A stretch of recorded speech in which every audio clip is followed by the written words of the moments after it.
అంబేద్కర్ కోనసీమ జిల్లాలో రాష్ట్ర జలవనరుల శాఖ మంత్రి నిమ్మల రామానాయుడు పర్యటించారు. కొత్తపేట నియోజకవర్గం ఆత్రేయపురం మండలంలో ధవళేశ్వరం బ్యారేజ్తో పాటు లొల్ల పలివెల లాకులు పరిశీలించారు.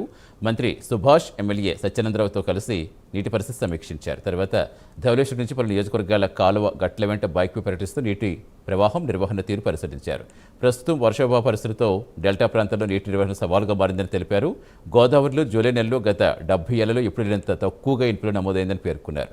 రైతులకు ఇబ్బందులు లేకుండా నీటి పొదుపు సమర్థవంత నిర్వహణ చర్యలు తీసుకుంటున్నామని వెల్లడించారు. గోదావరి డెల్టా అంటే ఆంధ్రప్రదేశ్ రాష్ట్రానికి ఒక గుండెకాయ లాంటిది.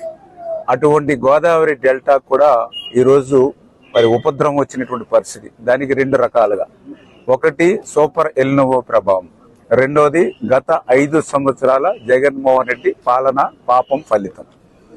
ఎందుకంటే ఈరోజు మనం చూస్తూ ఉన్నాం, గోదావరి 70 సంవత్సరాల చరిత్రలో ఈ 15,000 క్యూసెక్కుల నీరు ఈ జూలై నెలలో రావడం ఇదే ప్రథమం అని చెప్పి ఇరిగేషన్ అధికారులు చెప్తూ ఉన్నారు. ఏదైతే ఎప్పుడు కూడా మనం వాటర్ కేర్ సిటీ గోదావరికి వస్తే మనము సీలేరు నుంచి మార్చి ఏప్రిల్ నెలలో తీసుకుంటాం రబీ టైంలో.